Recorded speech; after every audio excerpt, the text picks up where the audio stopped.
Rose knows. Unless you sound like old dirty ass motherfucker.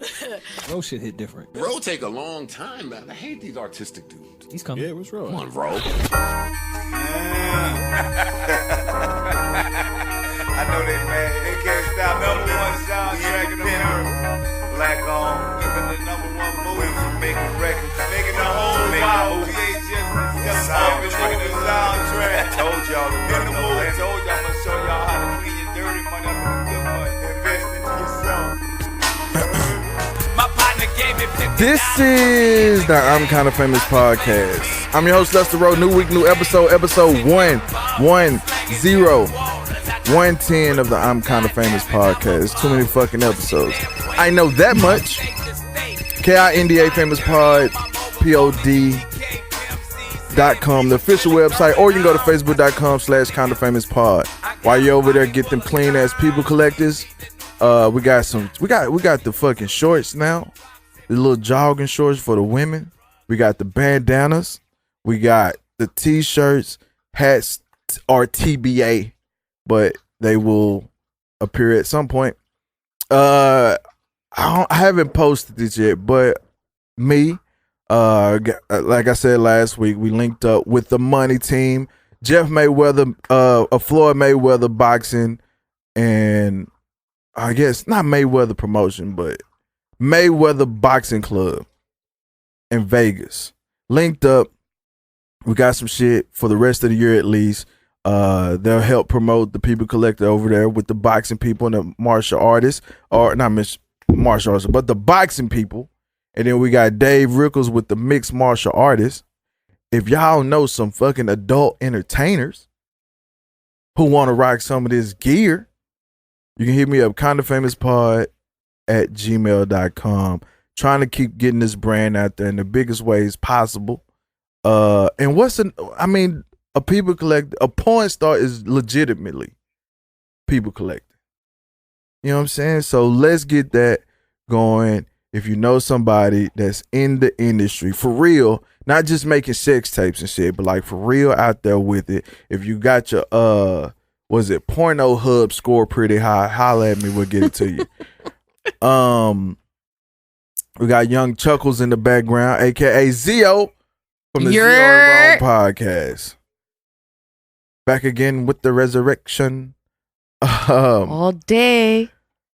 Last time, whenever she shows up, you know, we talking about some stupid shit. Not some stupid shit, some crazy shit. What some people consider crazy. Last time we got on some conspiracies and some aliens. This week, back for the paranormal. As promised, the paranormal episode. Ghost stories, scary stories. Not scary stories, but ghosts. Things that, like, you know, if you told somebody else, it wouldn't really make sense. We here for all that shit. Yep. Now, Xio and Rome have officially surpassed the amount of episodes that I've done for the I'm Kinda Famous podcast. And it kind of annoys me a little bit. Really? Just a little bit. Sorry? Because I'm like, all right, as I saw y'all approaching, y'all was on my tail. I was like, these motherfuckers need to slow down. Yo, we consistent. We try and keep it moving. Hey, that's dope because that's, 100 episodes is a feat in and of itself. Actually, 10 episodes is a feat by itself. And y'all made it to the century mark with 100. Yes. We're there, baby. How you liking podcasting? How do I like to podcast? I like it. I feel like it's a form of therapy for me. Actually, it's a vent session. It lets me get things out, and kind of when I hear it back, I'm like, oh, that makes sense. I see how I'm really feeling, even though I try to pretend like I'm not feeling that way. It's clear when I'm speaking about it. So it's a good way to kind of get people to relate to you, and also, realize things on your own that maybe you're not trying to realize. Now, what I thought was dope about y'all's last podcast, which y'all talked about the Kanye. Well, y'all talked about several things, emotional cheating and shit like that.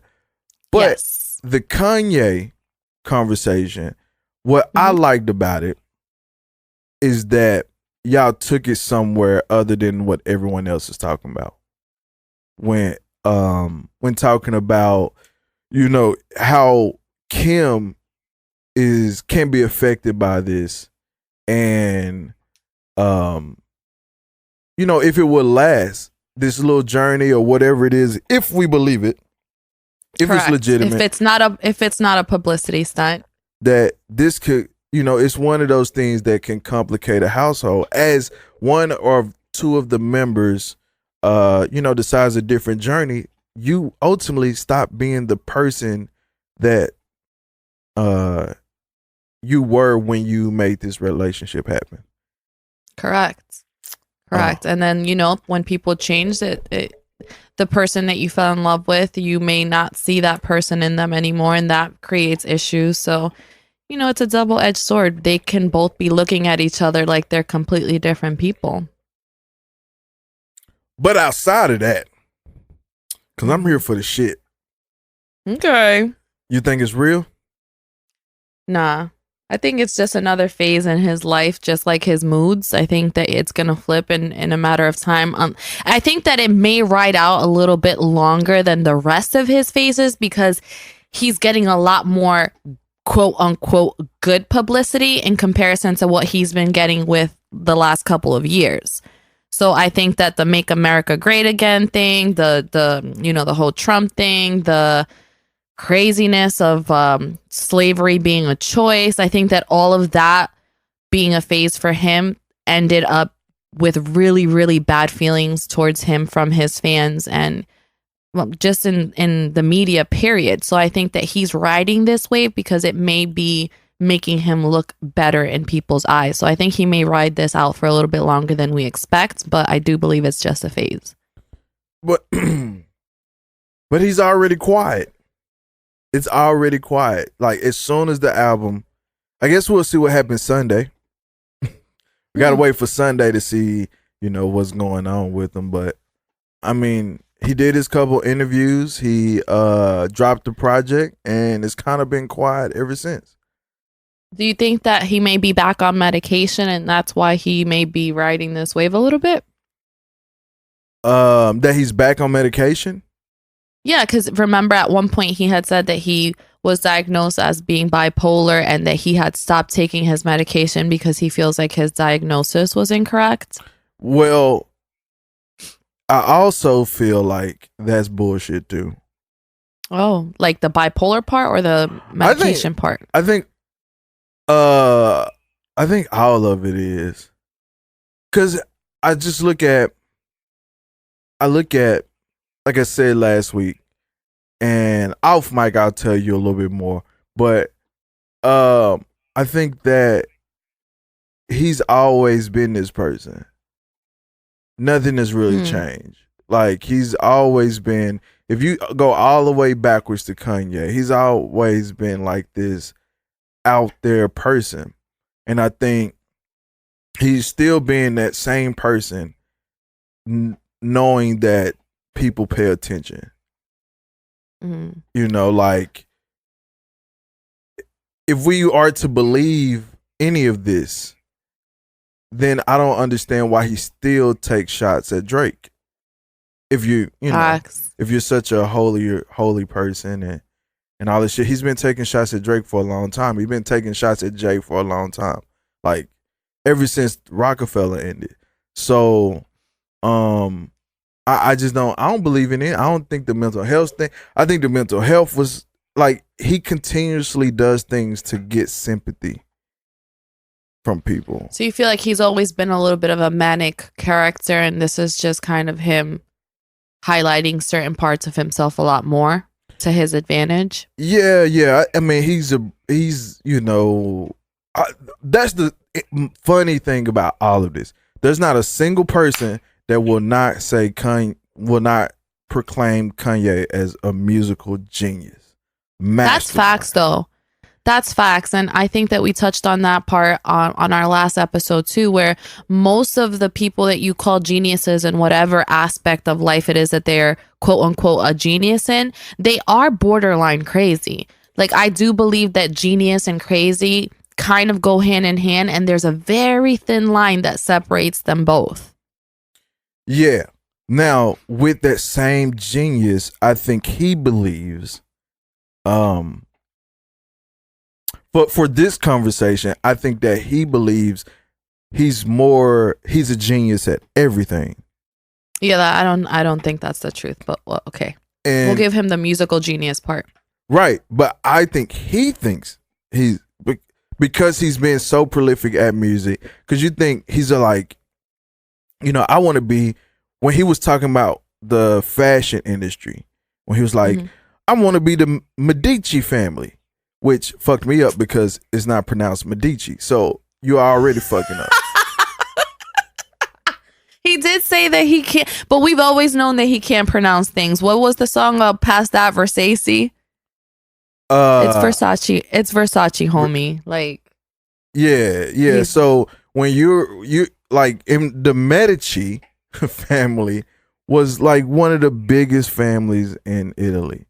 I mean, in terms of, they run that fashion shit. Like he's been trying to be everything, and like, no, man, you just great at music. So I think because of this, he thinks he's a marketing genius as well, and he's getting free press, but it's not the press that's beneficial. I mean, but I do believe that any what is it called? Any media attention, how the hell does this saying go? Oh, bad publicity is still good publicity because you're being spoken about. So maybe he is a marketing genius. I mean, here we are, 11 minutes into this and still talking about Kanye because clearly he's doing something that's grabbing our attention. Yeah, but if just on this idea of good, bad attention is good attention. Publicity. If you could get, if they was charging $50 to see Kanye perform today, and that he's not gonna do anything old, are you spending $50 to go to see Kanye? So if he's not doing any of his old school classics, I still had the options to go see him, would I pay $50? Yeah. Hell no. So that to me means that publicity don't have as much value as it used to have. It's enough to make you curious to stream an album, but I feel like if we had to still physically buy albums, he probably wouldn't have sold as much as he sold. Absolutely. I think about that about a lot of artists though. If streaming wasn't a thing, and having to go to Walmart, Target, all of these places to actually buy a physical album, I don't think that they would be as poppin'. Oh, for sure. For sure. There's a ton of motherfuckers that wouldn't get a single listen from me. So. Yeah, and I think that that's where these mumble rappers even come up in the game because everything's about instant gratification, and those numbers, in the streams kind of portray that because it's only just a click. So, but that's just my point of view. All right. Before we get into the shit, there's one more thing. Now, Xio has got me into this fucking battle rap bullshit. Yeah, that's my shiznit. So, Cassidy. You don't think it's bullshit. You don't think it's bullshit. So, you'd be like, yeah, whoa. Yeah, now I'm aware. Like, oh shit, let me check this out. See what's going on here. And I hate myself for it because I hate, this is what I hate about battle rap. Is the fact that they go practice what they gonna say before they say it. I think it's cool to have some bars in the tuck. Like, yeah, I've been working on this. I'm gonna hit them with this Ghostbuster bar. But the fact, like, I want it to be like legit freestyle. Can I beat this dude with what I just know? But like sometimes they do. Well, some good battle rappers at some points with their rebuttals, depending on what the other, battlers said, they will incorporate freestyles off the dome type stuff in their in their battles and then kind of switch it back to what was written, but it takes a real quote unquote genius to do that. Some people just go ahead and spit what they've written the whole rounds.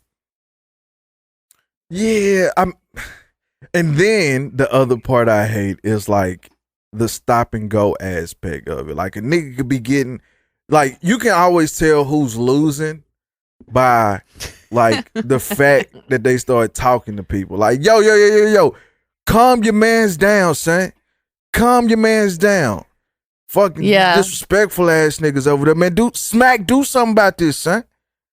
They're trying to get their thoughts together. That's why. Or they'll be like, let me cook, let me work. Trying to calm down the crowd. Like, nah, if you really on a roll like that, keep it going. They're going to catch what they catch regardless. And sometimes even when they're paying attention, some of the bars still be going over their heads. So sometimes find myself reacting to certain things and the whole crowd is quiet. I'm like, so y'all didn't hear that. But I'm into it. I'm into it now. I watched Cassidy get his ass smacked. Twice. He's the Kanye of battle rap. That is good. That is a good comparison. He is the Kanye of battle rap. Because he'll make you go watch that shit. You almost feel like, oh, Cassidy gonna come with it this time. Then he hit you with them fucking old Violator bars or whatever. Started talking about some old shit. I been had money. It's a Cassidy. When you was watching me, you was young. Smack the stupid out of nigga because he dumb. Come on, son. Y'all don't feel me, son. Y'all don't feel those me. Those are nursery rhyme rappers. What happened to Cassidy, yo? What happened? He's on that crack, I think. They be like, what happened to Cass? I don't know. I boofed the crack up my ass. Son, y'all not feeling me, son. Pause, son. What you mean, pause? See, man, y'all with the gay shit, son. Anyway, real Philly nigga. You. I cannot stand you. Real Philly nigga, I keep an eagle. I dog niggas. I walk them out with a beagle. Come on, son. Y'all not feeling me, man. Get your people, man. That's fire. Anyway, but nah, I'm into that shit now. I honestly, I would watch Cassidy battle every single time because I just have to see him take that L. Yo, speaking about that, though, I know that we're trying to get into the ghost stuff, but really quick, what is your actual thoughts on Mook, Murder Mook? Not only as him as far as a battler rapper goes, because technically he would be the OG in the game, but also in like all of this podcast, Yes Jules, all of this controversy that has been happening with him lately. Okay, first breakdown. I think I know what you're talking about. Break down the controversy just a little bit. Give me the version. Absolutely. So Murder Mook is one of the OG battle rappers in the game, but he also now has a podcast with a couple other people. Him being the main star in it. There is. Do you know who Yes Jules is? She's kind of an influencer. Okay. And she's kind of had her own controversy with, saying the N-word or wearing outfits. She's kind of known to be a culture vulture in a sense, but she was actually on the podcast with Murder Mook, and she made a comment about Joe Buttons and how he was a clown and how they had beef, whatever. Murder Mook found himself laughing a little way too hard about the situation, but then she also said that people were giving her a hard time about using certain language and wearing certain clothes, and that they think that she's a culture vulture and, appropriation, all of these things. And Mook asked her what her ethnicity was. She said that her parents are Italian, but technically she's a white girl. And he's like, oh, you can use the N-word. I think that unless you're like pure white, blah, blah, blah. Like, he was just kind of giving her the green light as to her being able to use certain terminology and doing certain things. And she was just like, no, I've learned that I shouldn't do that, whatever. But because he was pretty much giving her the green light and saying that he didn't believe it was a big deal, people were kind of coming at him saying like, how dare you give a white girl the right to use this word that we're fighting to not allow them to use. So it's become like this whole big thing. So my thing is a couple things on that. But my thing with murder, or not just Murder Mook, but like people like that, as these artists or entertainers are using podcasts to transition to something. I think a couple things are happening is that they are not natural presenters. They're used to PR, strategy, marketing, doing shit behind closed doors for presentation purposes. Now, so clout. No, not necessarily. Well, I'm getting to that, but that like T.I. got a podcast now, and a lot of these expeditiously, a lot of these entertainers are going about it thinking, I'm assuming, one, this is good for the brand. Two, I'm gonna take the real conversations we have behind the scenes and put it on the podcast. When people come do my show, they forget that that people are listening to this. Like, this is our conversation. This is a conversation happening. It's a real conversation. I know how to edit myself. I know how to self-edit. You probably don't as a regular person, and you're just saying shit. Mook is, and people like him are now in the place where they're becoming podcasters, and they start saying shit, not realizing how problematic it is. He probably done fuck plenty of white chicks that he probably got a fetish out of them saying nigga to him. And then he tells her that it's okay because he's been saying it and it's been okay in his day-to-day.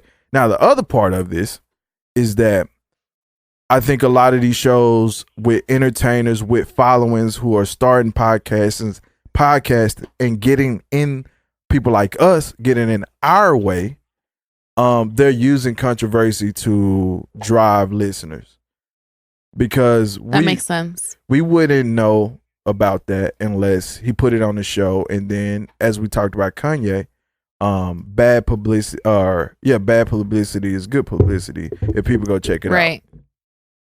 So I agree to that. I think I think his controversy was manufactured. I think him having her on was, a bad, for a person like him, was a bad move, or anybody, especially with what comes with her. Like the things that she has, the mistakes that she has made in the past, you would think that she would be suppressed.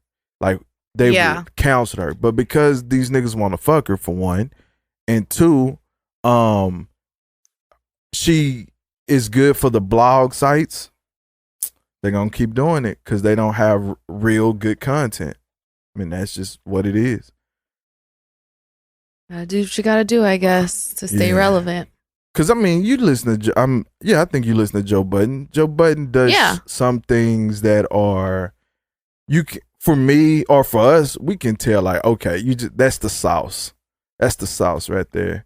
Because someone can clip that and say, Joe Budden said this, and y'all don't have to do a lot of work to get people to listen to that week's episode. Same with T.I. Oh, yeah. For sure. Stuff like that is super evident. Now, Joe been doing it for a while, but like T.I. and them, you can tell when like even if you think about the Jada Pickett little Facebook show. I don't know. Red Table Talk? Yeah, I think it comes on every week. But have you noticed like every couple months, everybody knows this clip where something crazy happened on the show? Yeah, I think it's structured that way to kind of keep that highlight going off of the show. Yeah, and which is trolling in a way, and it's the same shit these rappers are doing. But I think anytime the numbers start to drop, it's time to hit them with some fucking me and Will Smith trade men. Like, oh shit, we got to see what the fuck this is about. You're like, not the Fresh Prince. Fresh Prince getting fresh dick, but bars. All right, so let's get into it. So, you believe in ghosts? I do. I don't know where I stand yet. I believe I saw a ghost. Recently?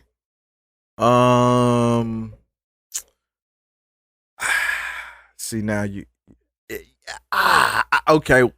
So Oh my god, my chest just hurt because you like were confused. So well, the thing is, have you ever?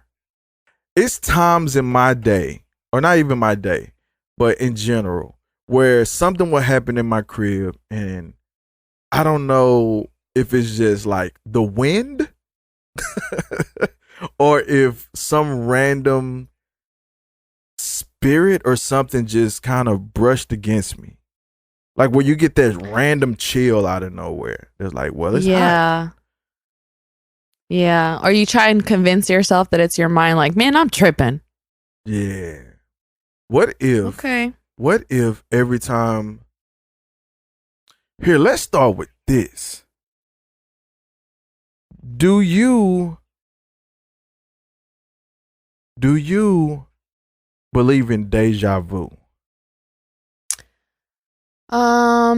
So the way that I believe in deja vu is a little bit weird. So the short answer is yes, I believe in deja vu. But the long answer would be I believe that deja vu isn't like what we know deja vu to be. I think that deja vu really is like, oh, I have been here before. Maybe it's in another lifetime. Maybe it was in a dream that was presenting itself to me before it actually took place. I lean more towards that version of deja vu. I don't know what version I believe, but I do feel like, you know, those moments where it's something strange about that moment of like, wait a minute, I've done these actions before. Yes. Or I've been here before. Yeah, and you know that like, nah, but like the time that we have, as far as we know, the time that we have is just once. It happened right now. Mm-hmm. And so the idea of like, yo, I went to this store for the first time before I know my first time to be. You know, I met this person, but I've met them before. Like I vividly remember this person. So I'm not sure. And I bring that up because of the idea of these like parallel universes. Yeah. And what if Ghost wasn't Ghost and it was like a trip in the universe? I've never thought about it that way. Me either, till now. Good job. Like, what if for real that, you know, they talk about time travel. It really is somebody like trying to, or a universe that already knows how to time travel. And like, it's a MIT class. Like, all right, we're going to figure out how to get over to that universe.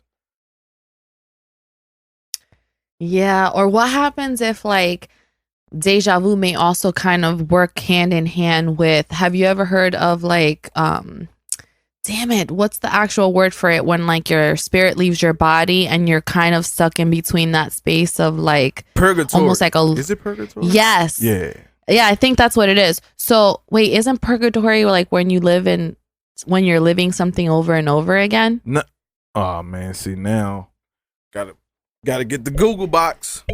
Hey Siri, what does purgatory mean?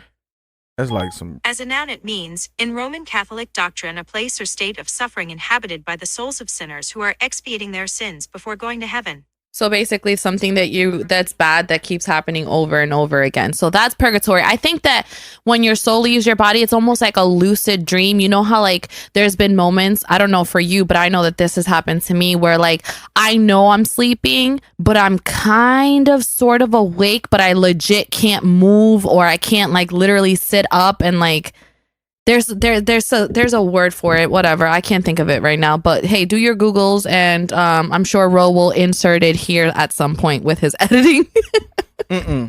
Now, but It's gone. What happens if in those moments you are time traveling and then you see things in like those different parallel universes, and then when your soul comes back into your body, then when you happen to pass these people or places again, that is where you're getting your deja vu from.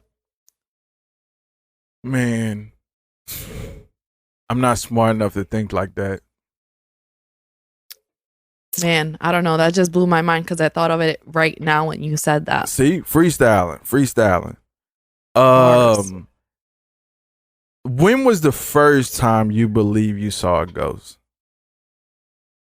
Oof, this is about to get deep. So I don't think that I necessarily, for the first time, that made me start believing in things of like the paranormal realm wasn't a physical ghost.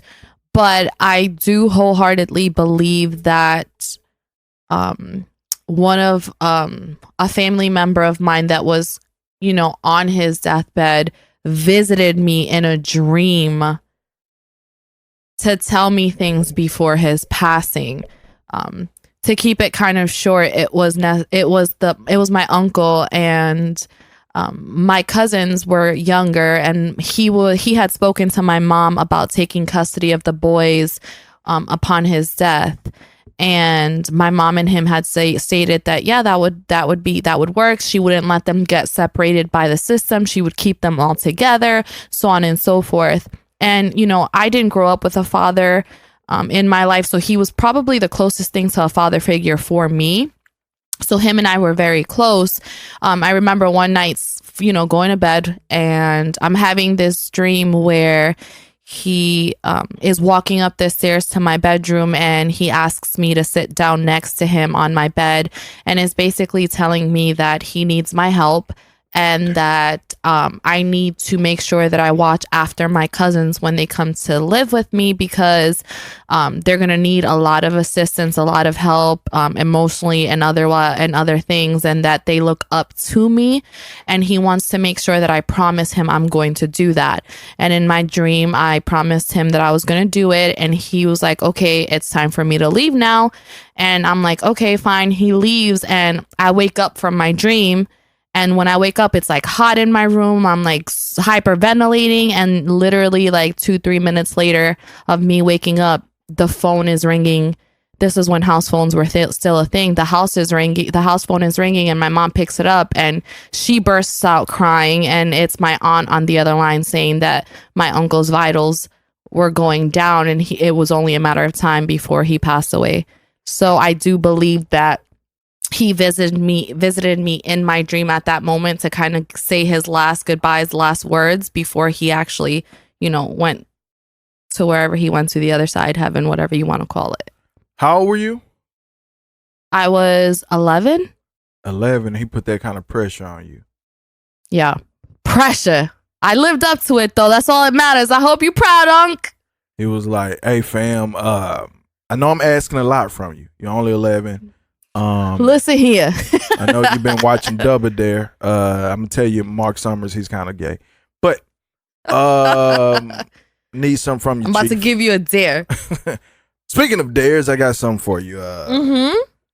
Yeah, that was the first time that I was just like, oh, that shit is there. Like, coincidences are kind of like, I'm a little iffy with that too. But for the coincidence of it to be that I just woke up from this dream, and 2-3 minutes later at 2-3 o'clock in the morning, my mom's getting a phone call saying that he's on his, you know, his vital signs are going down. I felt that was too close for me to feel otherwise. When did you tell somebody about that? Not till years later, because I was so scared to talk about it. So probably when I was like 13, 14, I had a conversation with my mom about it, and I went into full detail of what was taking place in that dream. And my mom literally looked at me in my face, and she was like, I believe that was your uncle literally visiting you in your dream and telling you exactly what he wanted to. Because when he was on his deathbed, he had lost certain abilities, his sight. He couldn't necessarily speak the way that he did at one point. So I think that was his way of communicating to us, to me, when he could no longer do so. It's like, for the people listening, we didn't talk about what we was going to talk about. We sure didn't. So that's why it's so free flowing. Now, other than we was gonna talk about this paranormal ghost stuff. So I sent out a thing last couple episodes about emailing us with your ghost stories or stories related to the subject matter, and we would give a shirt or some people collecting merch. Now this isn't, you know what? I'm gonna send you one too, Chad. Chad, I'm gonna give you at least one shirt. I didn't want to talk. I'm gonna be honest with you. I wasn't gonna mention your email until she told this story, but we got an email here. Okay. For young Chadwick. That's not his real name, but we're gonna call him Chadwick. It is today. He said, my grandpa spoke to me at his funeral. I was very young at the time, like young enough to not realize that it isn't normal for a person whose funeral it is to be speaking to you. Nobody believe me when I tell them, but it's my earliest, most vivid memory. I approached the casket, and plain as day, he smiled at me and said, "It's time for me to go now. Goodbye." I don't really have any clear memories of him when he was alive, but my dad always tells me I was his favorite grandson, and always tells me a bunch of stories of me going to visit him and us going to the creek that runs through his property. Showing me the cabin he built in the woods. Everyone in my family thought I was lying, but I know what I saw and what I heard. That's I don't want to call it crazy, but I cannot imagine a moment like that. Yeah. Yeah. You know, I went to I went to my father's funeral, and I remember because you know your loved ones, you have the way you see them is the way you know them. Of course, yes. And when we went to the viewing of my dad the day before the funeral, and I remember looking at him and was like, that don't look like my dad. And I remember my brother saying, you know, he just kind of want him to get up. And I'm thinking, first of all, no, I do not want to see him laying here and just get up like that. But when you I just cannot imagine being the person standing over the deceased body of your loved one, and then they kind of like give you a sign, or not a sign, but like look at you and smile and maybe even say words. That would freak me out. Yeah, so like in the email, like, okay, so I heard the email, I get it, but did he make it seem like, to you at least, like it was kind of like a vision to him, or that he physically saw this person like mouthing this to them? Do we even know? I mean, it says, nobody believes me when I tell them, but it is my most vivid memory. I approached the casket, and plain as day, he smiled at me and said, "It's time for me to go now." Oh, wow. So he like almost like visually saw this. Yeah. Yeah. You know, that leads me to I think, if not my first, this is one of my first. You know, I always say I believe I saw a ghost, because I could have been tripping. Okay. So in case I am tripping, I need to leave myself an out. But all right. My great grandmother, Sweetie, there was a point in time where, and I was real young, there was a point in time when I believe she may have had like dementia or something like that. Now, hey people, this story gonna sound real fucked up, but this is how black people deal with mental health. So there was a room in my mom's house. Technically it was Sweetie's house, but that's where Sweetie was. And we used to keep the door to her room locked to keep her from wandering around the house. And my bedroom was across from hers, because my mom got a real fucked up sense of humor. And I remember. So that was the setup of layout of the house. Now I was too young to really have. She was my great grandmother, so I don't have a lot of recollection of her as a person. Living, moving around day to day. I only know of her being her dementia self and just being in this room all the time. And sometimes she'll be out for appointments, but at some point she was sent to the hospital. She was in the hospital for a very long time. And I remember, like, all the time I would ask my mom, hey, I want to go see Sweetie. I want to go see Sweetie. She would never take me because parents do this. Kids be asking for shit and we assume that they're too young to understand. And so she never took me. I mean, she took me a few times when they had to do different visits, but she never took me. And then Sweetie that passed. And there was one time, probably around 7th or 8th grade. Now, Sweetie died when I was in elementary school, probably like 3rd or 4th grade. So around 7th, 8th grade, I'm in my bedroom and I'm watching TVs, probably Double Dare. And I remember this moment where there's this door that I had all my shoes on the door. Like, you had that little plastic little drape where you can stick little shoes in these cubby holes. Yeah, so your little, yes. Yeah, I had my Grant Hills, my Air Jordans, Okay. had all my sneakers here. And it's kind of closed. I close this door the same way every day when I'm home to this day. And I remember the door open. And it was late, like maybe 10, 11 o'clock or something like that. I remember the door open. And I look over. And it's Sweetie kind of peeking in, looking. The light was on. Peeking in, looking. And then walked away. And the thing about it for me is the reason why I say I could have been tripping, because I could have been tripping. But the reason why I don't feel like I was tripping, I do feel like I legitimately saw a ghost, is I never saw Sweetie walk out of that room. So I don't have a mental memory recollection of her ever taking a peek into my room. Right. Ever opening that door. So it's not even like a lapsed memory for me. And it was so many years down the line from her passing. Like when she passed, she hadn't been in the house for maybe 2 years.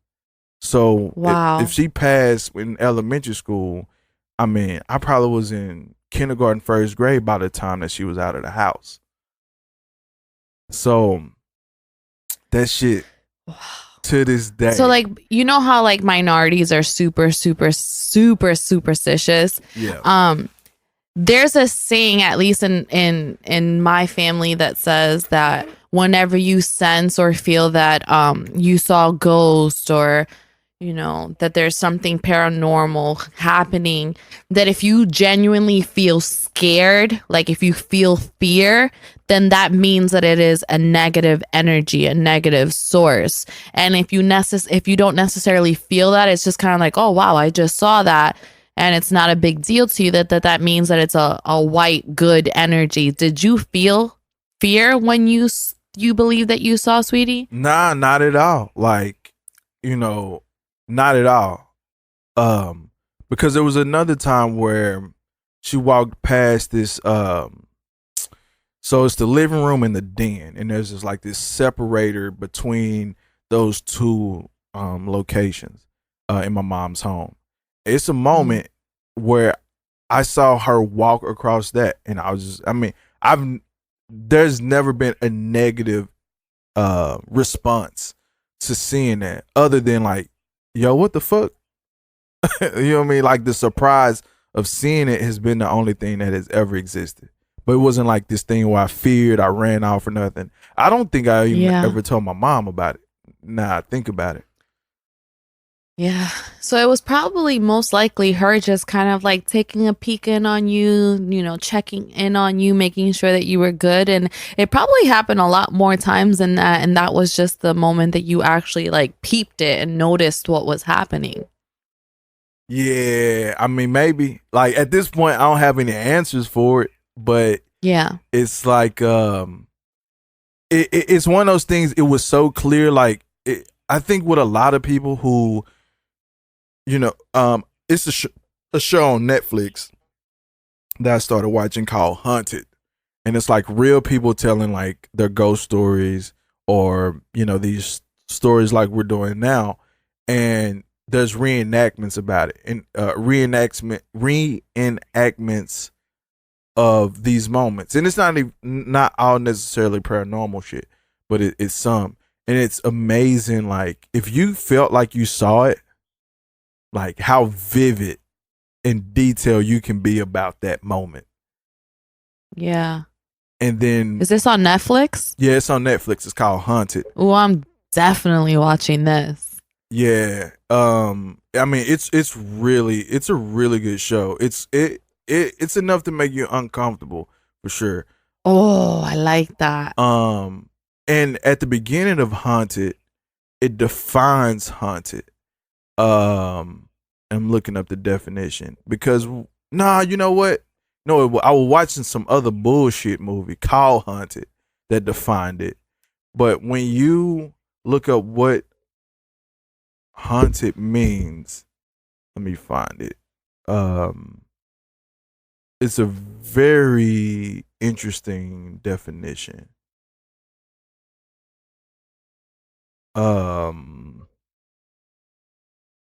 Having or showing signs of mental anguish or torment, or frequency by a ghost, but whatever, you got that. I got it. To manifest itself regularly, be presently in the mind of someone. Which is actually, how about this? Have you ever been in a situation where you didn't know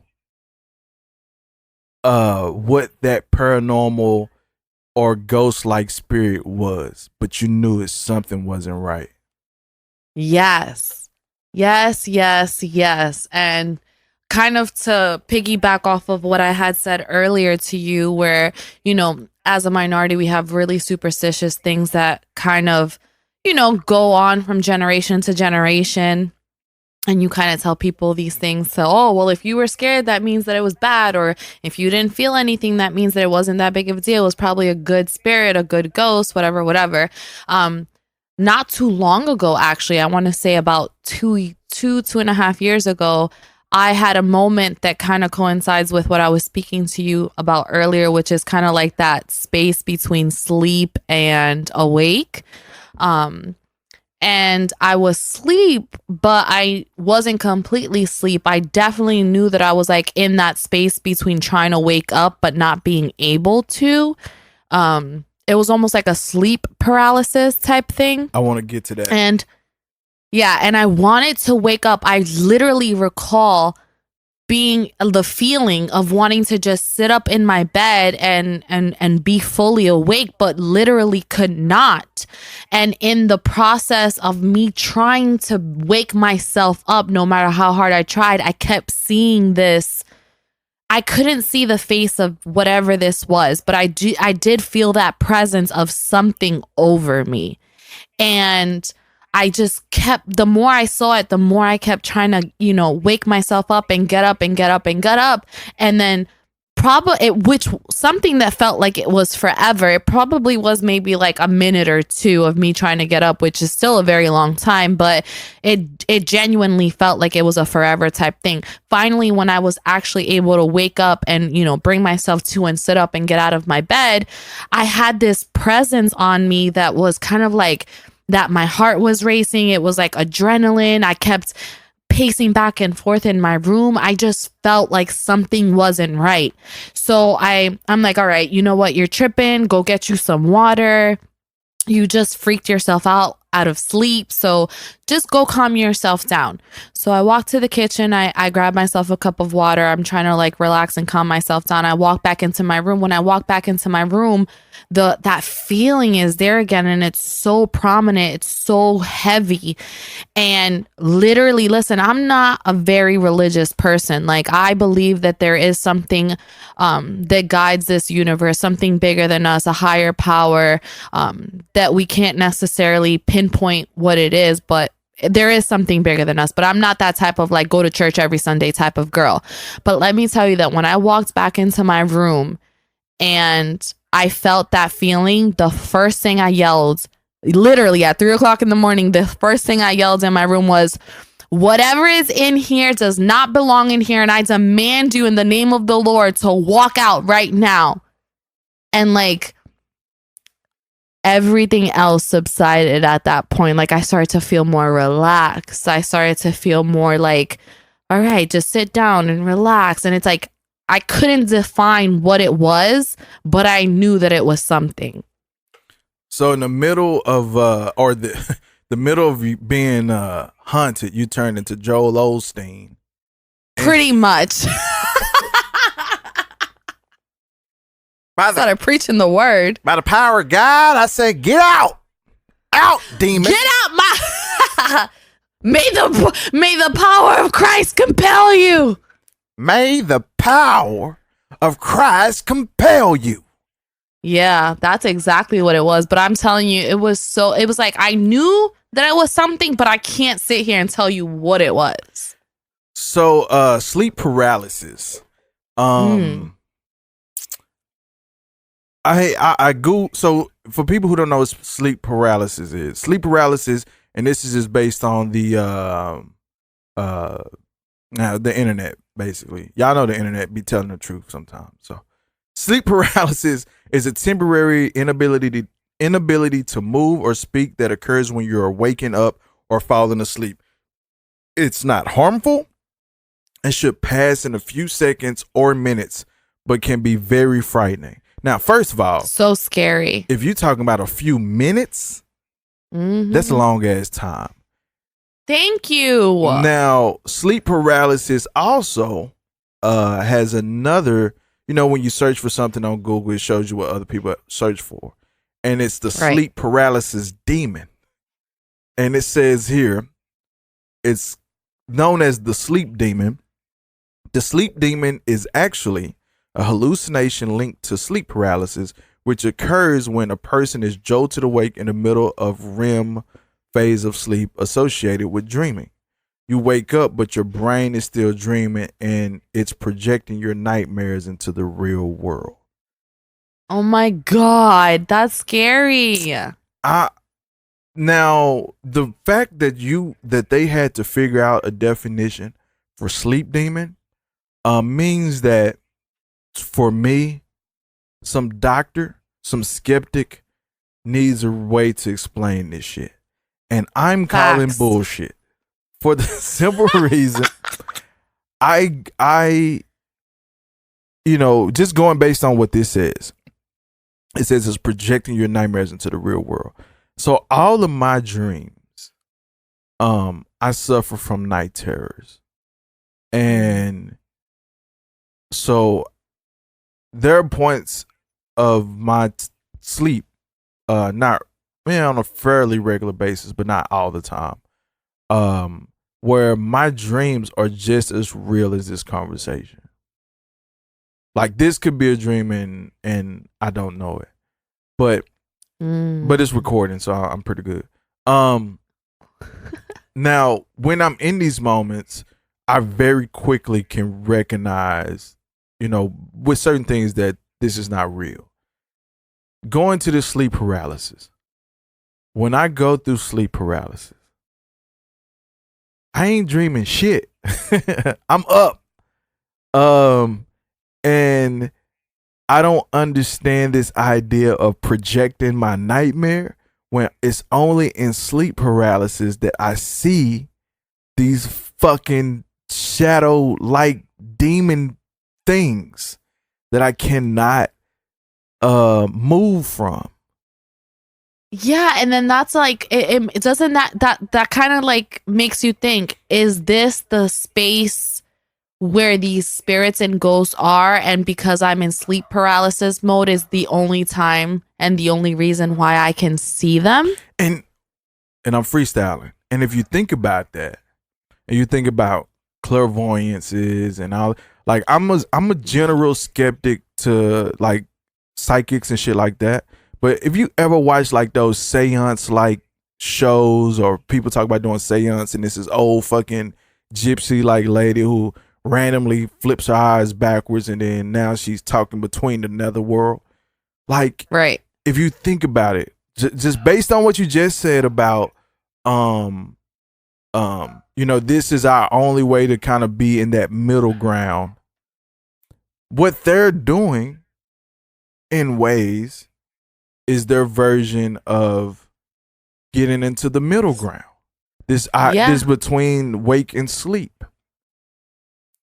that I'm going to assume can control being able to do that. If we believe these things are real, people. I mean, you got to think about it this way, right? So they say that the human, the human species only uses about 10% of their brain. So let's say that these clairvoyant mediums can use, let's give them the benefit of the doubt and give them 15-20%. And the ability of doing that, going into that middle space of sleep and wake is a real thing for them because they use that extra percentage. Perhaps that may explain how they're able to kind of go into that in-between worlds. It's possible.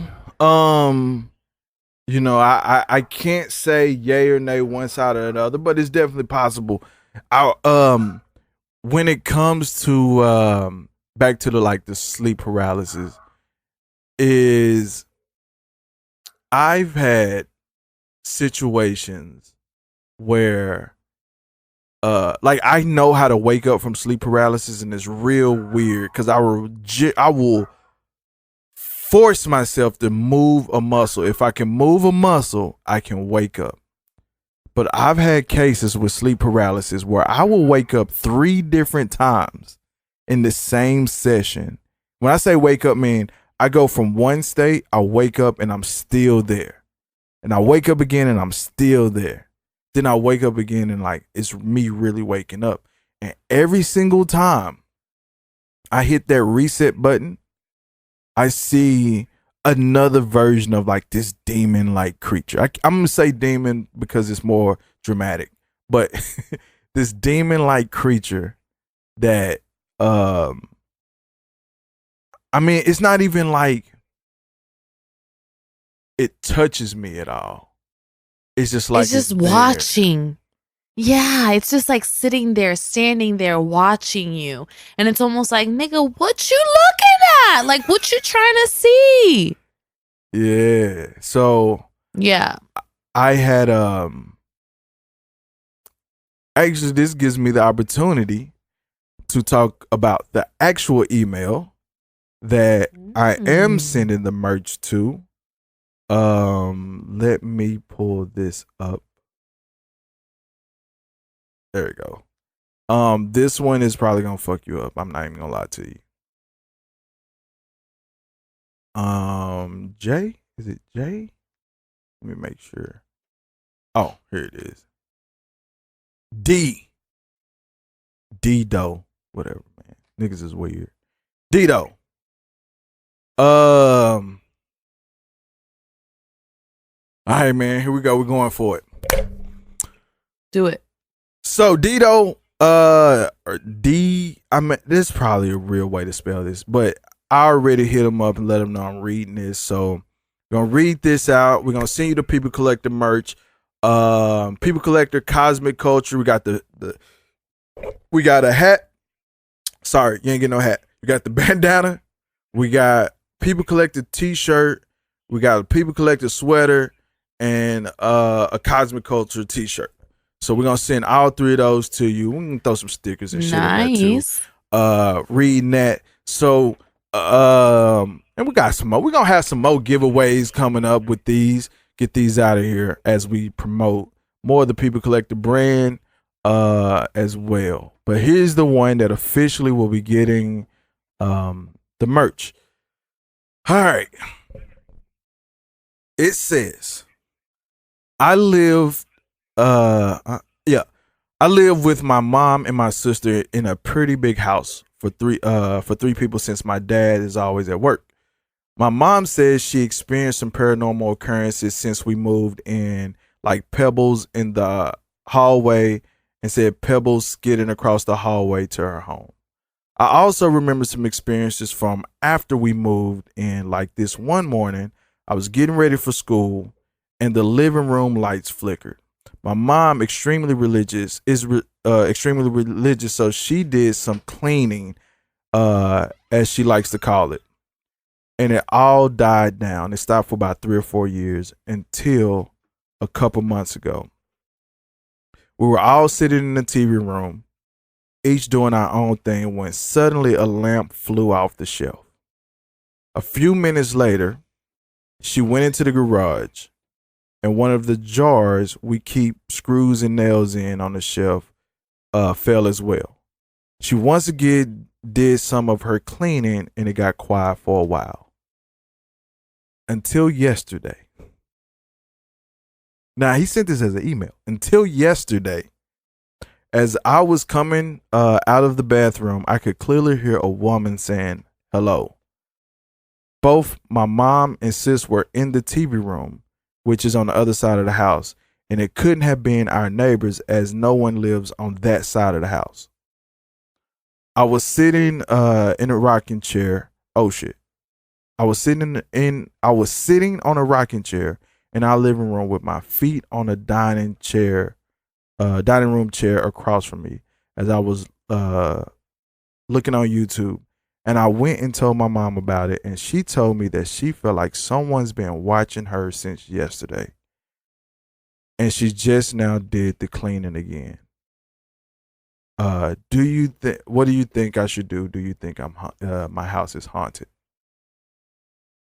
I'm sorry, I couldn't catch the last part. What do you think I should do and what? Do you think my house is haunted? I think your house is haunted. And I think it's time to either move or throw the whole house away. Like, I'm not sure, but what's the coincidence of two people separate time seeing something that kind of coincides with one another? All right. We got a little bit more. Oh. I always thought I was crazy or overactive, even having had actual encounters with unexplainable things. But then my best friend visited me at home to spend some time with me before he moved. Me, him, my mom were all standing in the kitchen talking, and he stops me and he asks if there was anyone else in the home. I tell him no. I think my sister left the house earlier.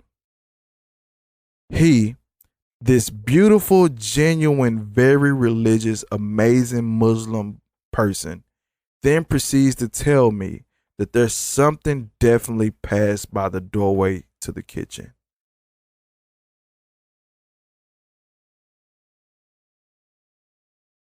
For some reason, he's talking about shadow people. But so he's talking about shadow people. If you were at, let's say you and Rome didn't live together. If you was at Rome's house and you think you saw a ghost walk by, are you telling Rome? Am I telling Rome? Yep. Hell yeah. I'm like, listen, I don't know if you seen this or not, but I'm just letting you know right now, through my peripherals, something's going on. Like, I don't know. Like, I wouldn't just leave the house and let my friend kind of like figure that out on her own. Like, I want to be able to warn you just in case. But what if she, see, the hard part is people thinking that you are full of, like you wilding. How do you even convey that you think think you thought, nigga, you think you saw a ghost. Fucking well, across. I think it's important to kind of know your audience too, like in any aspect of life. So given that me and Rome have a 20+ year friendship, I don't give a fuck how stupid or crazy she thinks I look. I'm gonna let my friend know. Now, if it's some stranger, I'm just meeting you for the first time type shit. Like, I don't know what kind of life you live. Maybe you okay with these niggas being in your house. Maybe you've seen them before.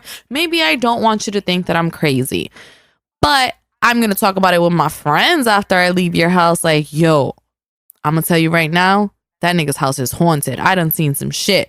But I'm not going to tell the person directly. It's about gauging your audience. If you know what's up, then you're going to tell your peoples. If not, you got to keep it moving. I just hope that none of that negative energy gets stuck to me and imprints on me that I'm taking it home when I leave. Do you think people can be possessed?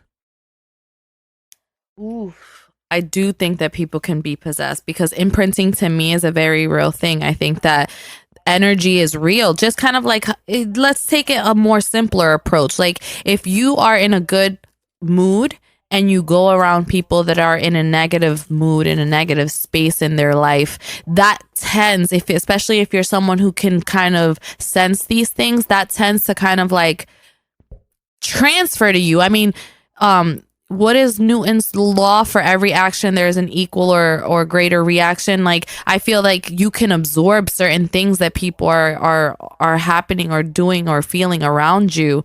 So I think it's a real thing that if something bad is happening around you, that can imprint, that energy can imprint on you, and you can pretty much become that energy or feel or do what that energy wants you to do. That's too fucking scary for me.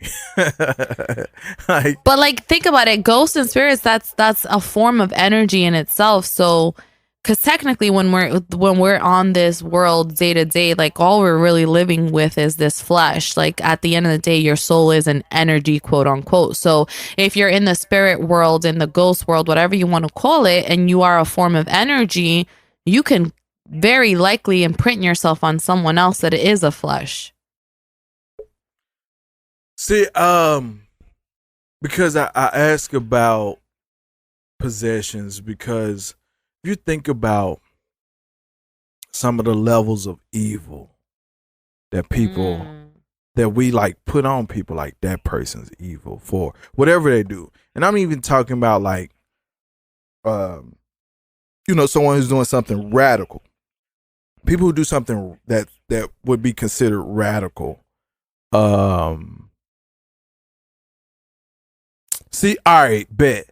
So, like the Jeffrey Epstein dude, I was looking deep into his situation, and he's like a whole pedophile.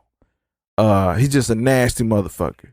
People would call him evil, but I just think he's just a nasty dude. But if he was preying on women and then like holding them hostage and then like burning them and torturing them, that's a whole different kind of person right there. And I would question if maybe there was some like possessive type of thing happening. Like to do something that is so far, I don't even know. I can't even fathom it because I can't make sense of it. Yeah. I don't know. Some people may just be literally psychos, and then there may be situations where something evil is just, kind of like guiding them or taking them over, or it may go hand in hand. There are times where you have heard, and that's a thin line in itself. You have heard people that kind of have mental issues say that the spirits or the ghosts or the voices or whatever the case may be are telling them to do certain things. So how do you separate both? How do you separate the mental disorder or mental issues with maybe this is or isn't happening? It's a thin line. If very thin line. Oh man, I got a story for you. So I'm going to edit how I talk about this, and you can ask whatever you want to ask, but Okay. I'm editing how I talk about it because I plan to make a movie of it. This is real life, real shit actually happened. So let me tell you about the time I met Jesus. So You met who? I met Jesus Christ in the Oh, yes. Please tell us. in the living flesh. So I took a trip with a model to Coronado Heights. Coronado is an old battle castle in buttfuck Kansas. And it's a beautiful site, very beautiful place to go to. Now, in this trip, the girl that I went with, it's about like a 40-minute drive, but it's just a beautiful site. She was already on some crazy shit. She was already talking like some crazy paranormal shit that was going on with her and her sister when they was coming up. And fast forward, we get to Coronado, and we're about to shoot. We're about to take the picture. We're trying to set up. I'm taking some test photos and things like that. And then this guy who was laying on a bench randomly. Now this place is so far the fuck out of the way that this ain't no just I'm finna go come out here and chill type of place. This is on top of a hill, windy roads, everything that a horror movie like starts with. So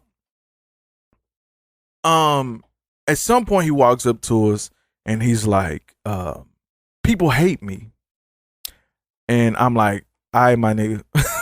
Like, relax. It's like, people hate me. Now let me describe him a little bit. He's a short Asian dude. Tattoo on a tattoo sleeve. Motherfucker, maybe no more than 5'5". Jesus is a short Asian tatted dude. I mean, so I blew the lead. I blew the lead to tell you he's Jesus because the way that he revealed it was crazy. But I don't want to give the super details on that. But he was like, people hate me because of who I am and who my father is. And I'm like, all right, my nigga, trying to get the shoot going though. And the girl is talking to him. She started to kind of chat with him. She's like, oh, well, people shouldn't judge you because of who you are. And then he was like, everywhere I go, like I could pick up a rock and it'll turn into a snake or something. Like people don't understand my power. And I'm still like, all right, my nigga, we're trying to get the shoot going. And like she's overly involved in this conversation, which was blowing my mind. Cause we don't know this man. He was just up here. And then at some point, she asked a question that I was never gonna ask. And she was like, well, who are you? I'm Jesus Christ. Like, come on, man. Now when he say Jesus Christ, I'm just like, all right, man, we got to go.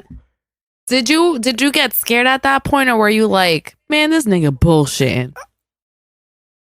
At first, I was like, buddy wilding. But then the more we talked and the things that was happening was like, okay, I don't know what's happening, but something's happening. So You were like, this nigga may be Jesus Christ after all. So he goes in his pocket, he pulls out a knife. I'm like, this is not how I want to go. This ain't how I want to do this. And so he pulls out a knife and he no bullshit, apple comes out of nowhere. I don't know where the apple came from, if it was in the back pocket or what. You a damn lie. I'm not lying to you. He clearly pulled it out of like a pocket, but it was just like, how the like this I never paid attention to it. Now here's the thing. You just called me a lie, right? I'm a video nigga. I keep shit on me. I ain't talking about anyway, I had my own little knife. But what I'm getting at is, so I go grab my field recorder because I'm like, I gotta record this. This is baffling. I have to record this. So I hit the record and I try to sit it I tried to sit it in a way that he wouldn't see it. Just in case some weird shit happened. We need this on record, on file. Right. So I forgot to tell you, Jesus in a BMW. Just so you know, he in the BMW. Ballin'. And he talked about like last night, you know, that big storm. It was a big storm the night before. That big storm. I was out there and these guys was chasing me. And all of a sudden, they went into a ditch and I was able to get away. And I was like, I don't recall seeing no shit on my way up here. But anyway, it's neither here nor there. So he goes, I'll be right back. So when he goes to his car, he opens the back door. I go, girl, come over here. We need to figure something out.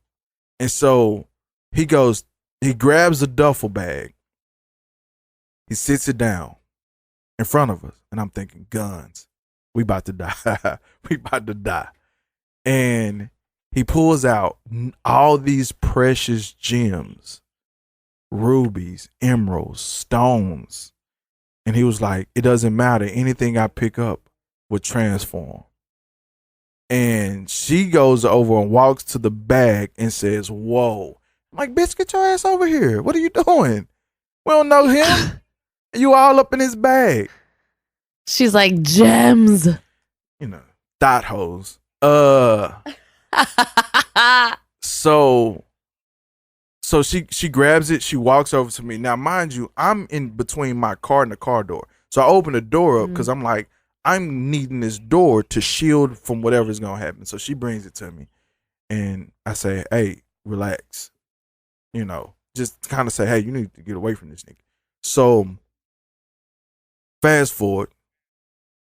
He says, see all those people over there? It's people that would look like they was sightseeing. And he go, all those people over there, those are demons. They're after me. He was like, here's one coming now. So this truck comes up and he drives, it drives past us and it just kind of stops. Mind you, like this castle is on the top of a hill. There is no walking around the castle. One side of the castle is like an entrance. The other is like the fall off of a hill. So the truck stopped. The dude gets out. It's a tall white man, looked like Agent from the Matrix. It was like this dude, random dude in a suit, came to the middle of nowhere in a truck and just got out. So he gets out. He's wearing black shades, and he walks what looks like towards us. And then out of nowhere, he breaks out into a full sprint. He goes, the agent dude, the agent looking dude, right? And he goes into a full sprint. He starts to run around the side of the castle, and then suddenly he came back from the other side. Even though the other side was a fall off part. Even though that is yes.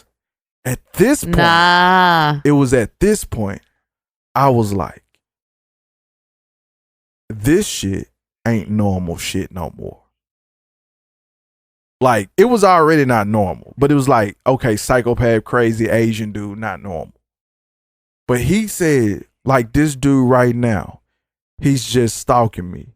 And when a dude in a suit, I am not lying when I say a suit.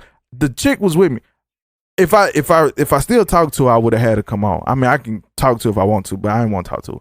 But she know this shit was real. Because we was wilding. And then... So when the agent was running around the castle, though, what was Jesus doing? Just sitting there with his bag of gems saying, look, what'd he say?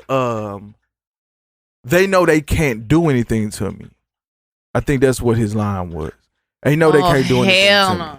And so... this dude I can only assume he flew around the backside because he came from the other side running. And when he came, like at this point, I knew it was a fall off, but I was like, maybe I'm tripping. But how fast he came from one side to the other side, when I saw him come back, I was like, yo, wait a minute. This don't make sense. Then he goes over to where the sightseers were and just kind of hung out with them. And now my whole world is like, this is bizarre. So then, I shit you not, little Asian man, Jesus Christ, he had shades on. The whole time he had shades on. Then he pulls his shades down. You see his eyes.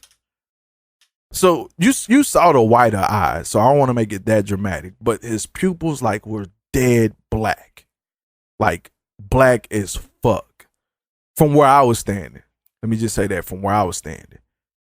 And man, and so he goes, and he was like, I'm gonna let you guys go. I just wanted to share. He's like, it was like something like, I just wanted to share what happened to me. I'm gonna pray for y'all. Will you join me in a prayer? Now, old girl is super religious too, kinda. She's somewhat religious too. Me, I'm religious, but I ain't trying to pray with the devil. Cause at this point, this nigga's the devil to me now. you're like, you're a liar. Cause I'm like, Jesus ain't Asian. No, I ain't going for it. Not going for it. Jesus ain't Asian. I just can't accept that. I couldn't accept it. So I was like, he's some sort of like demon or something. So he walks over to us. He touches, he puts his hand on my shoulder. He breaks into a little prayer. I mean, that wasn't even real relevant, but he breaks into a prayer, and then he walks off down this trail. And all I could think is, my nigga, you can get in your car. But he breaks off into this trail. I tell her, get in the car, we gotta go. I don't even think we took any pictures. You're like, fuck this shoot. Oh God. Well, no pun intended.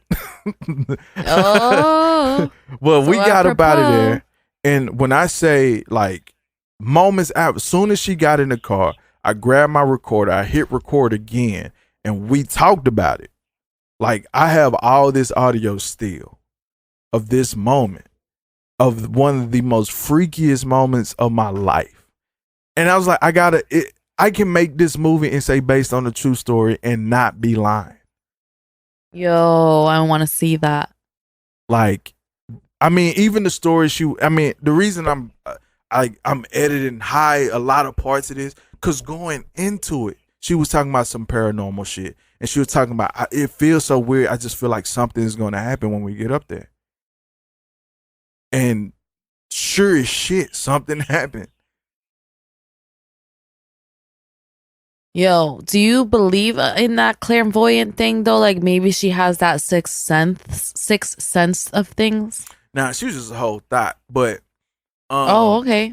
I mean, thoughts have extra senses too. I mean, it's possible. It's possible. I know she does believe in that type of stuff. I believe her when she tells me the stories that she told me. But she's one of those people who will say, you know, I really feel like I can sense presences and shit like that. So it may be true. But she also thinks Drake is in the Illuminati. So I don't know. Oh Lord, she just wiped everything that I believed of her sixth senses. I mean, pretty much she believes anybody who gets successful has sold their soul to the devil and sold their soul to the Illuminati. So Gotcha. that's why I kind of had to like, man, this is crazy. But no, that is probably the most current paranormal, like, because I would never get past this dude running around this, like, of all that, everything else could be bullshit. Because honestly, I did want to see if he could, you know, pick up a rock, turn that shit into a stone or some shit. But when dude came out of this truck, stepped out of this truck in a full suit, and just like, cause the dude, he called it. He was like this. I think he's like this dirt bag. He called him something. I got it recorded. But it's like this dude or whatever, like him. And then this motherfucker in a suit come out of nowhere, steps out, takes maybe 3 steps towards us. Cause I'm thinking, oh shit, this is a showdown. And then just bust into a full sprint. Wasn't no build up jog, full sprint. And came from the other side. That, or it was the second motherfucker. You said you have this recorded? I don't have video. I have audio. Yo, that would be the perfect thing to kind of work into this this episode somehow. You know what? I didn't think about that. I definitely will. Yeah, That's gonna be the opener. You're welcome. It's gonna be the opener. Because I have the audio doesn't sound great, but because you gotta enhance. It doesn't matter. Yes, and think about it. Even when it doesn't sound great, that alone would be such a thrill. Like, you got to pay close attention. You got to be like, yo, what the fuck is going on here? Then boom, you hit him with the Jesus story. You saw, what do you see? It's some fucking rocks. The rocks. The rocks. They're breathtaking. Yeah. You don't have those rocks. That's insane. Well, see, I gotta decide if this motherfucker's a common law thief, okay? Did he run into some museum, do some craziness? Because the rocks, man. Bro, I'm telling you that this is crazy. Like, I don't know what to think. What? Let me stop. I knew something was gonna happen here. I knew. Like, no, I don't think you understand. Like, I this guy, he's knew fucking running around. something was gonna happen up in Coronado Heights. I knew it. I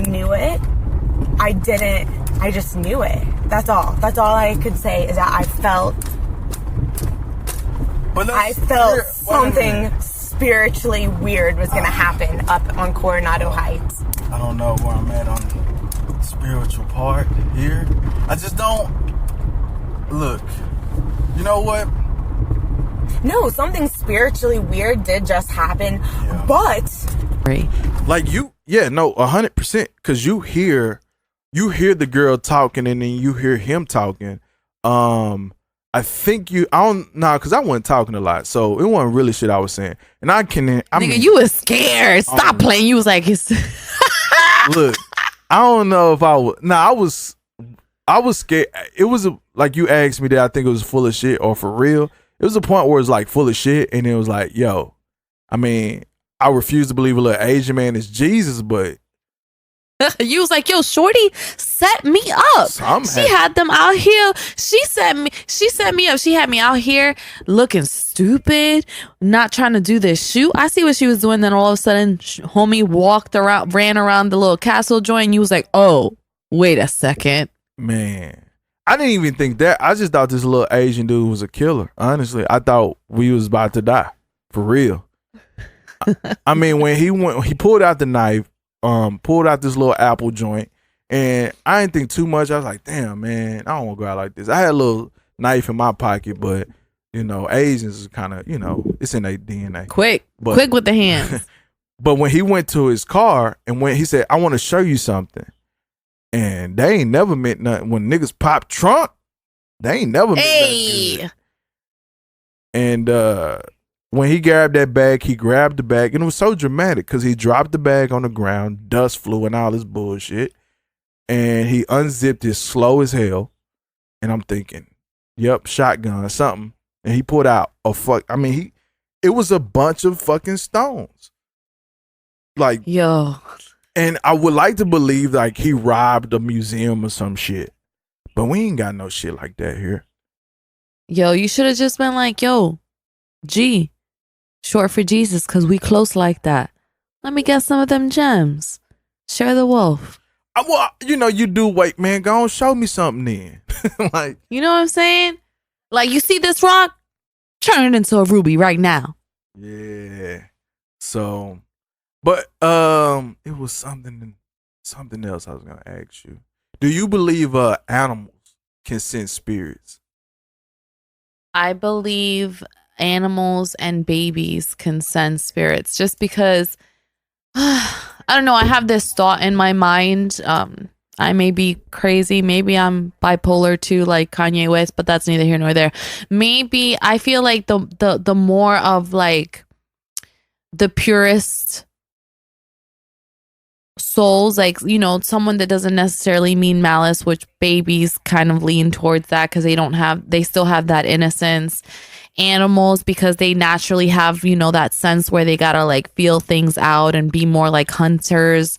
I think that they may be more inclined with sensing and feeling and seeing things that maybe people who are so consumed with the world and day-to-day things may not be. Ain't that scary though? Like, what is it that we are missing? That, man, I gotta have a medium on my show one day. I just gotta do it one day. You really, really, really do. I mean, honestly, I feel that have you ever heard of an empath? I don't believe Someone- in empaths. I just did my episode. You do not? I just did this last week. Or 2 weeks ago. It's something about this idea. Well, okay, let me go backwards. So I had to define empath first.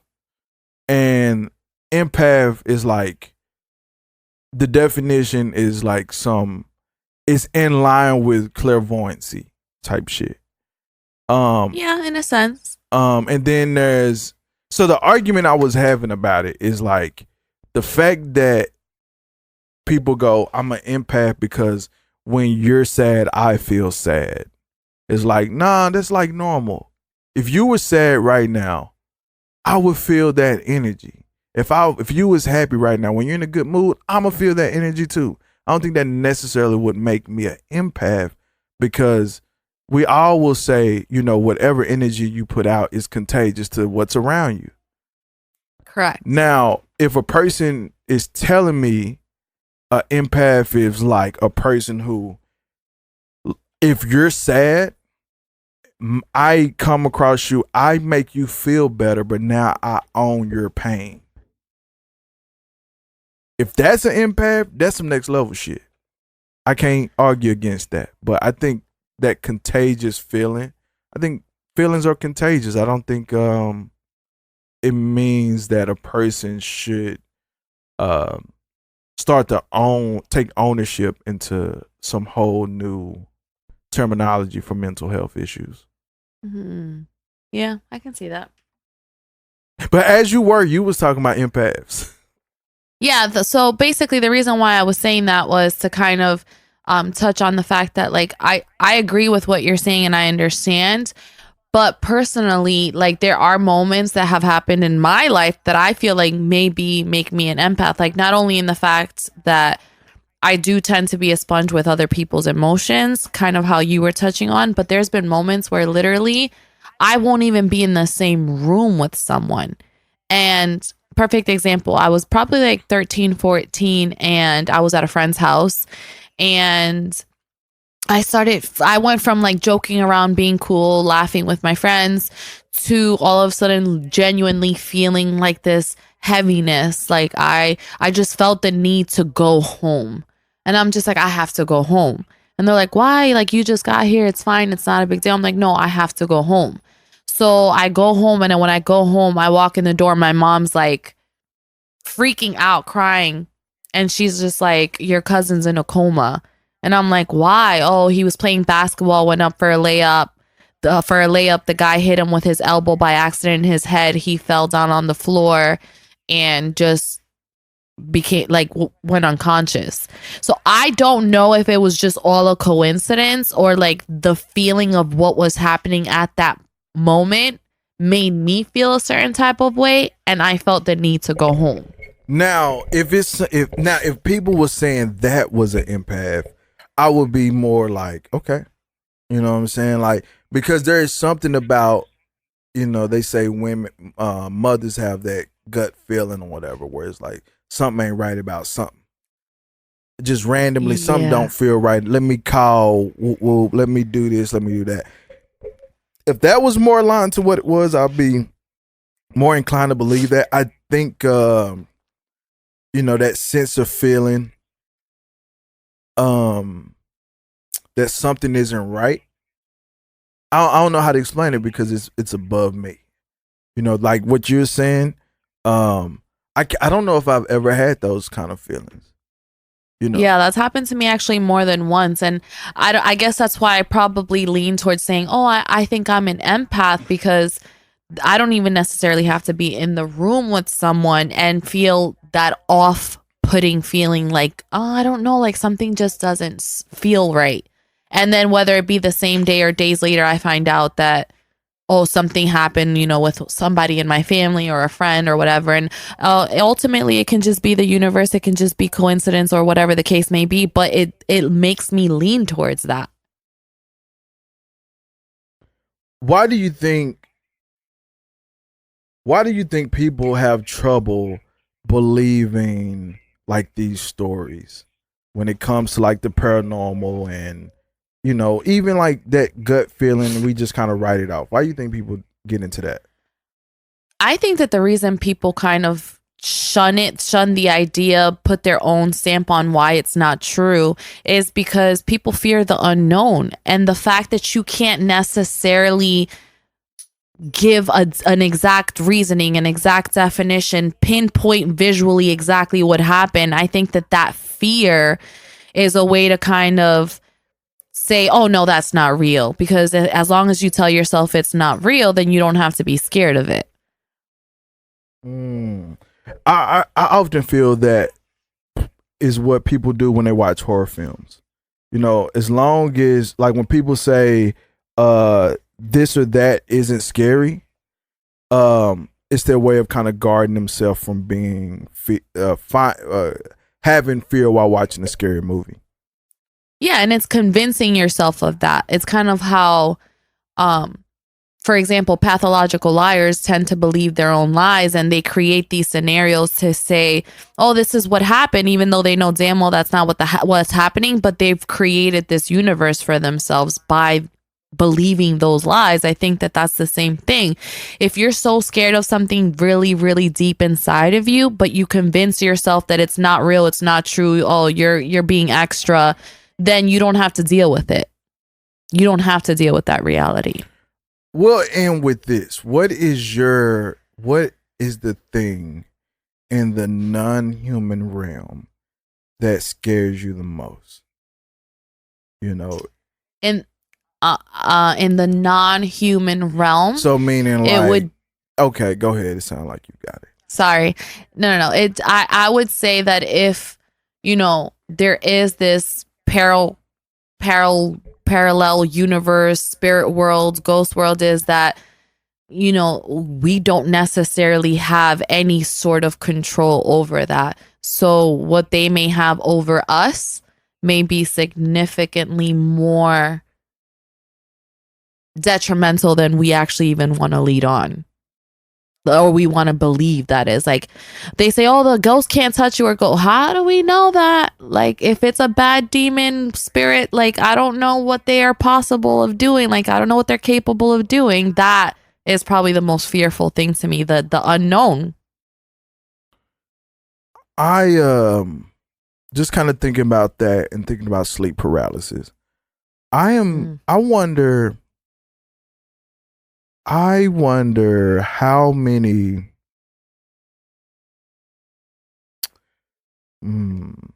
with that, what you said, plus sleep paralysis, I wonder how many times people thought that they were dealing with aliens and were actually dealing with sleep paralysis and like those sleep demons. That's actually really factual. I can see how that may be a thing. But let me think. My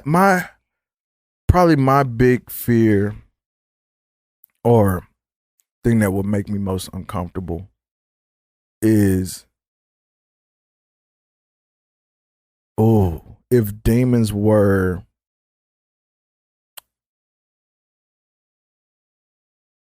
if demons was real. Like, and demons, it was real in the form that, like, I could legitimately point a demon out.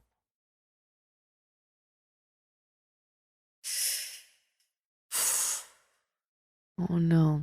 Actually, it leads me to another question. Of all the things that we're kind of skeptic about,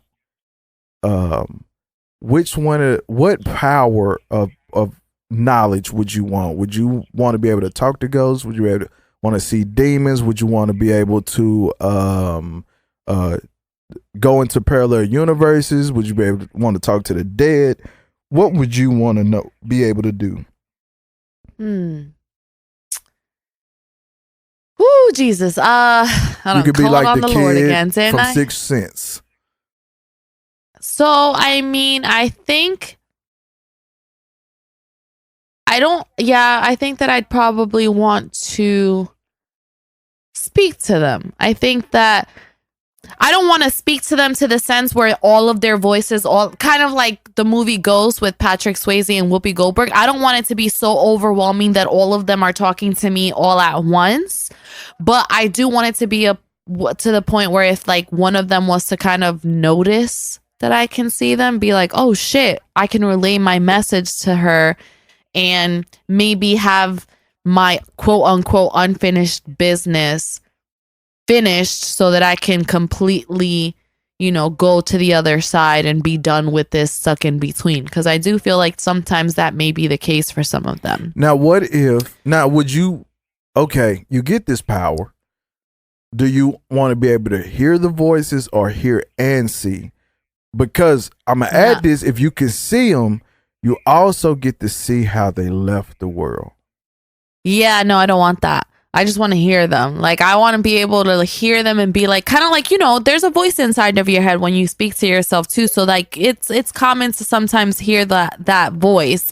So maybe that won't be so scary. But if I was to see them and then like I'm having a conversation with someone and a spirit, and then all of a sudden they turn around and there's like a big ass bullet wound on the back of their head, like that's gonna freak me out.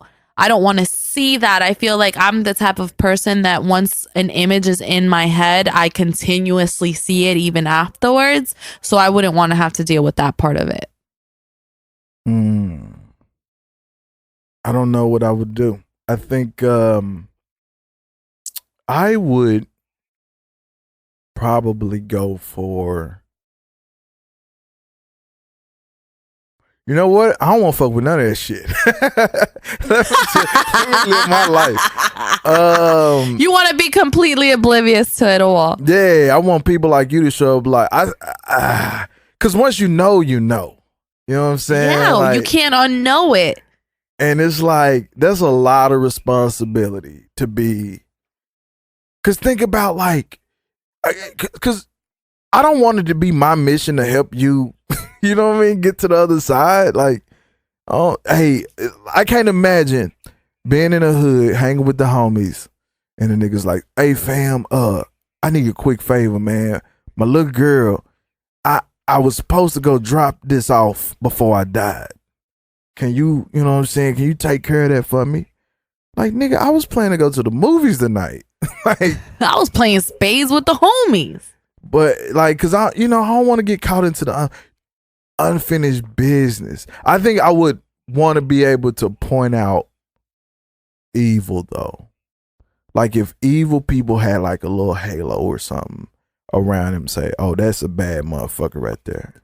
A number on their forehead.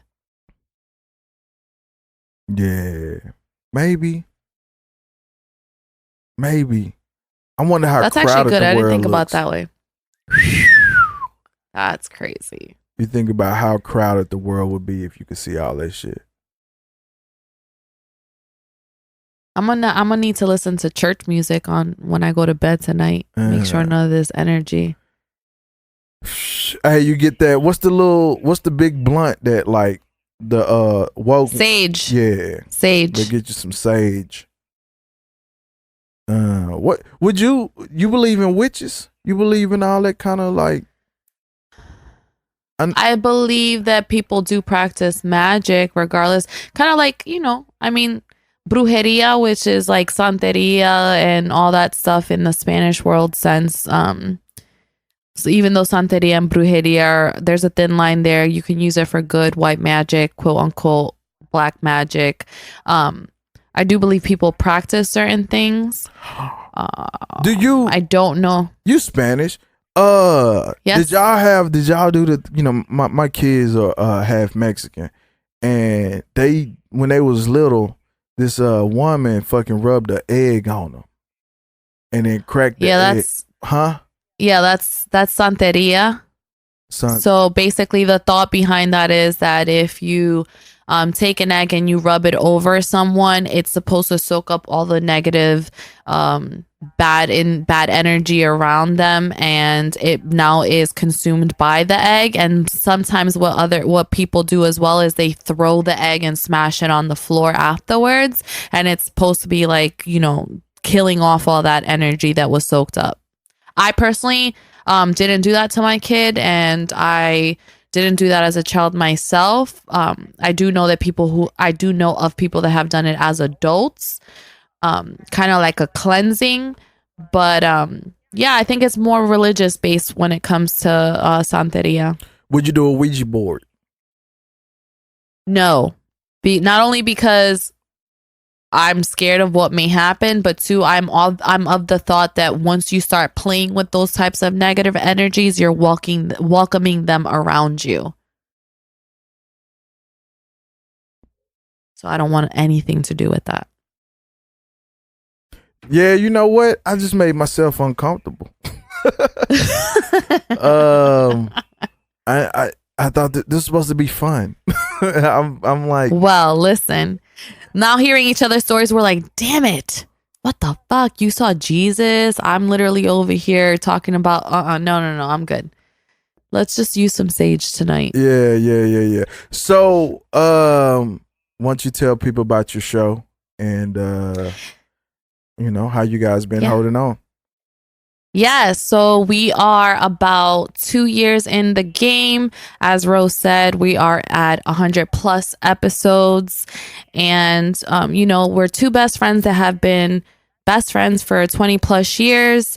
The dynamicness is kind of like being a fly on the wall and hearing two girlfriends talk about things that most people wouldn't be privy to, as far as girls speaking of. We make you uncomfortable, we make you laugh, we talk about serious matters, and it's a variety show in itself. And where you can find us is Spotify, iTunes, anywhere that really you listen to podcasts, you will definitely find us. And that is Xio and Rome podcast. You can also find us on all social media platforms, Twitter, Instagram, Facebook, and that handle is also Xio and Rome. And then, how many seasons y'all are at now?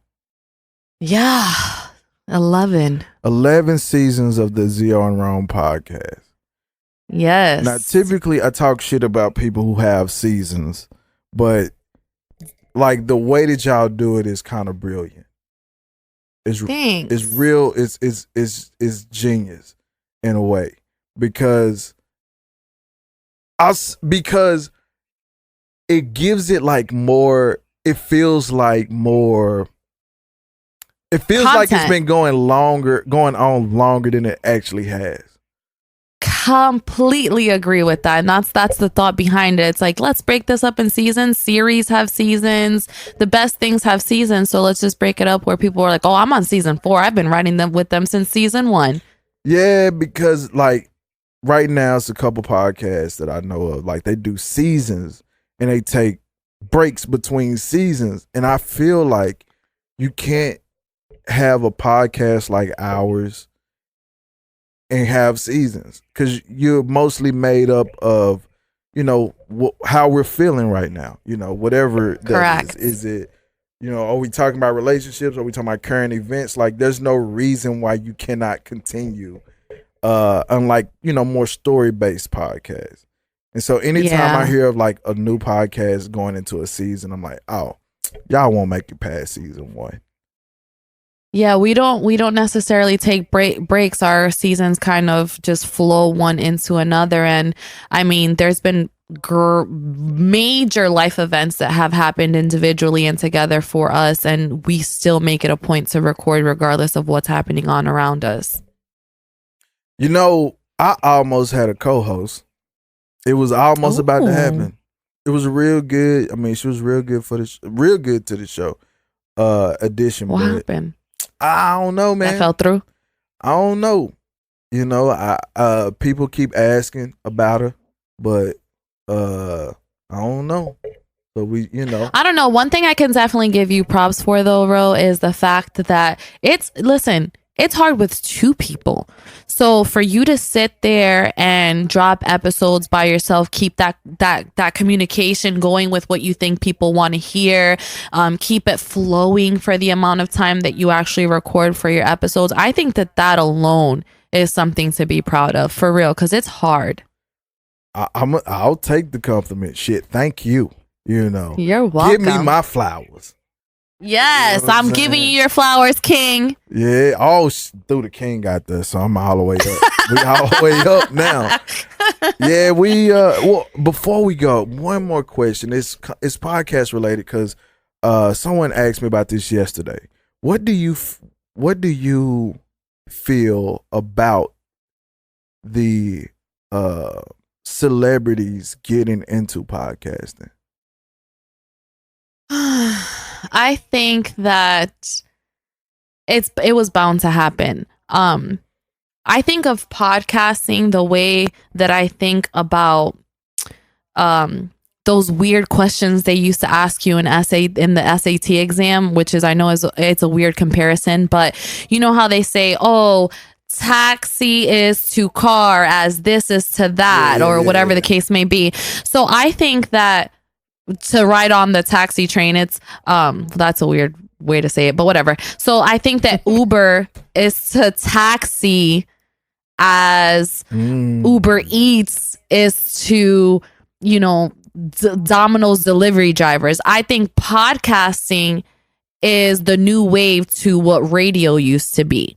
So I think that because people are always on the trend of trying to ride a new wave, podcasting is the new wave, and it compares to radio going out of style and podcasting becoming the new thing. So they want to jump on that. They want to be a part of that. They know that people are listening to that right now.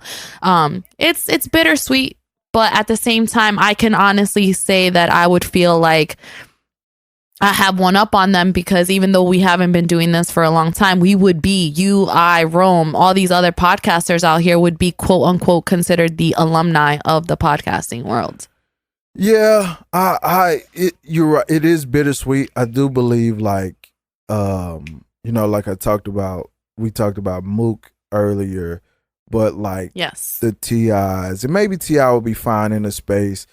I do feel like I'm interested to see if they can keep it up, though, because my problem is it's only so many hours in a day. We've got 100 so episodes, several years into it, and you know, it's hard to grow an audience of listeners. It's hard to figure out, you know, everything that goes into it between hosting, graphics, blah blah blah. And then these people get to come in with a pre-made audience already. And some of those pre-made audience are people that are listening to your show and saying, oh, I'm going to start listening to T.I. now. And then T.I. has to go back and make an album work or something. And now he's not consistently putting out shit, but he took, you know, 2 or 3 weeks of listenings away from you, from your core, because, you know, it's T.I. It's right. You know, just Jules or anybody like that. So I like it. It validates the platform, but it's also saturates the platform too. So absolutely, because they're already coming in with a following where we had to build that following from the ground up. Speaking of from the ground up, you can see From the Ground Up at groundupict.com. The web series that we created. Okay, see that set up for you? yeah, young Alley Oop had to take it out the air, slam dunk it. Hey. So kindoffamouspod.com, the official website, but you're better off going on facebook.com/kindofamouspod, or follow me on Twitter and Instagram at Rowe is famous. And get them clean ass people collectors. You can get people collectors via Facebook. So do that, or you can email me about it, kindofamouspod@gmail.com. And I think that's it. Some recommended watching based on this show is Haunted on Netflix. It's really good series. They got 2 seasons. It is kind of creepy. It's uncomfortable to watch because these are real people telling their real stories. And like today, the amount of detail that they go into and the family members of things that were involved is freaky as fuck. So I would say watch that. It's on Netflix. I am also watching this other show called This Inside Number 9. It's like Black Mirror, but British people made it. Well, I guess British people made Black Mirror too, but it's a little different, has a twist on each episode. So you can watch it. It feels like a little comedy, but then the twist makes everything dark. But you never see that twist coming. So it's on BritBox. But if you got the young Fire Stick, you know what I'm saying? You can figure out how to watch it. It's nothing. Yeah, Inside Number 9. So watch that. So Xio and Rome podcast you can find on all platforms, as she says. So go check that out. Every week is a good episode. It feels like listening to girls just chat. And it's not always about what you would hear on other shows about relationships. Sometimes it's relationships, and as you figure out how to move forward in life, sometimes it's about the workplace. Sometimes it's about current events. Like they took an interesting take on the Kanye West controversy, beyond the controversy, but as much as how does that play out inside the household. So I would definitely recommend that episode amongst many episodes. I ain't gonna say you can binge it because it's a lot of episodes. So, but you can check out binge it. And until then, tell your mama I said hi. So, in light of you being kind of famous, why the hell I'm kind of famous? Who the hell she know?